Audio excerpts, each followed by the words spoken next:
মাটি কাঁপছে, টের পাচ্ছেন? 2025-এর শুরুতে জানুয়ারি মাসেই ঢাকা শহর দুবার কেঁপে ওঠে। ঢাকা থেকে 482 কিলোমিটার দূরত্বে অবস্থিত মিয়ানমার ও 618 কিলোমিটার দূরে অবস্থিত চীনের ভূমিকম্পের তীব্রতায় কেঁপে উঠেছিল প্রায় গোটা দেশ।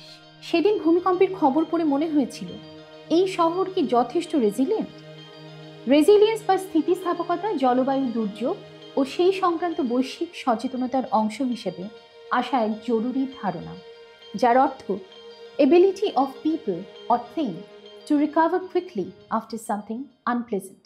ঢাকা শহর ও এর অধিবাসীরা কি প্রস্তুত ভূমিকম্পের মতো দুর্যোগ মোকাবেলা করার জন্য ও শহরের পরিবেশ পুনরুদ্ধারের জন্য?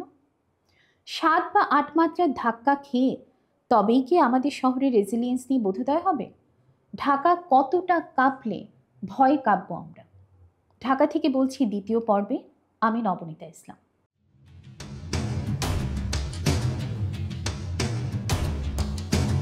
গত পর্বে আলাপ তুলেছিলাম আমরা যারা স্বপ্ন নিয়ে এই জাদুর শহরে এসেছি একটা ভিত্তি নির্মাণ করতে, সেই শহরে নিজের ভিত্তি ঠিক আছে তো?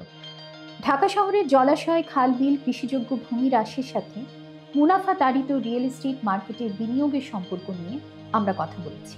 দুঃখজনক হচ্ছে, প্রাকৃতিক পরিবেশের বিষয়গুলোকে আমরা আলাদা আলাদা করে দেখি।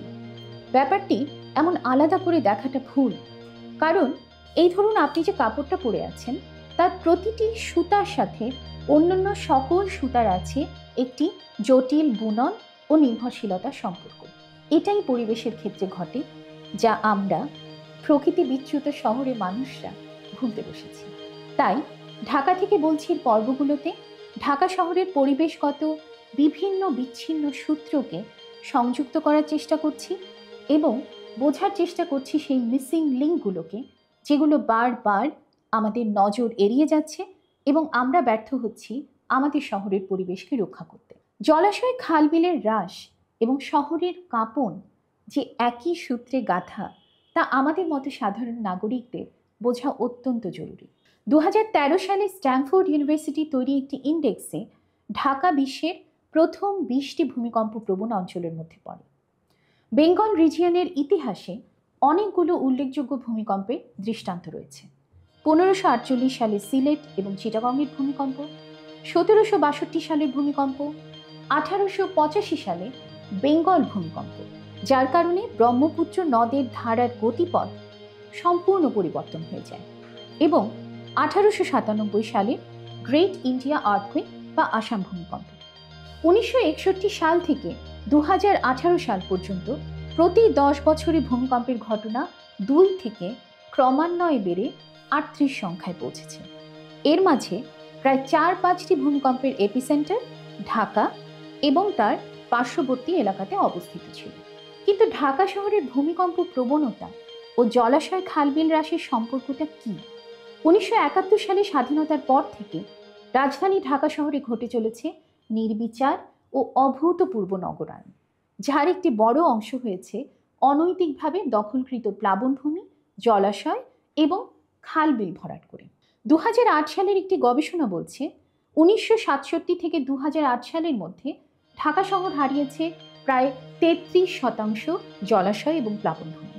একই গবেষণায় বেরিয়ে এসেছে যে এই দখলকৃত 33% জলাশয় ও প্লাবনভূমিতে যে নগরায়ন হয়েছে তার ভবনগুলোই ভূমিকম্প প্রবণতার দিক থেকে সবচেয়ে বেশি ঝুঁকিতে রয়েছে।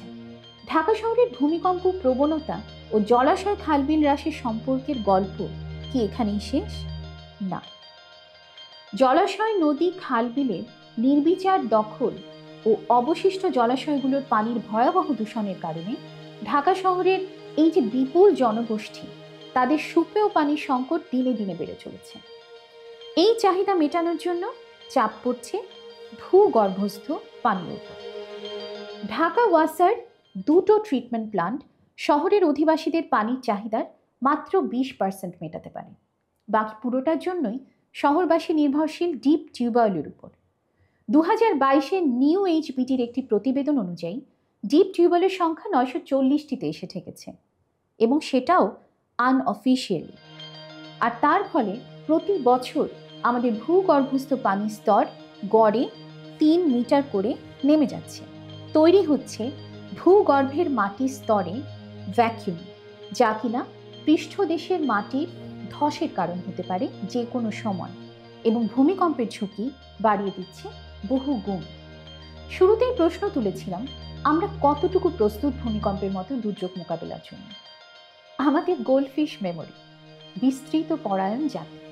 তাই মনে করিয়ে দিই, 2013-র 13ই মে ঢাকা শহরে ভূমিকম্পের ঝাঁকুনি ছাড়াই ঘটে মর্মান্তিক এক ভবন ধস। হ্যাঁ, রানা প্লাজা ধসের কথা বলছি। ভূমিকম্পজনিত কোনো কাঁপুনি ছাড়াই 8 তলা গার্মেন্টস ভবনটি শুধুমাত্র স্ট্রাকচারাল দুর্বলতার কারণে ধসে পড়ে। মৃত্যুবরণ করেন প্রায় 1134 জন মানুষ, আহত হন আরও আনুমানিক 2500 মানুষ। রানা প্লাজা ধসের পর সরকারি পর্যায়ে ভবনের স্ট্রাকচারাল সুরক্ষা নিয়ে কিছুটা নাড়াচাড়া পড়লেও ভূমিকম্প রোধের জন্য যথেষ্ট পদক্ষেপ নেওয়া হয়নি। তার প্রমাণ 2022 সালে রাজুকের করা একটি সার্ভে।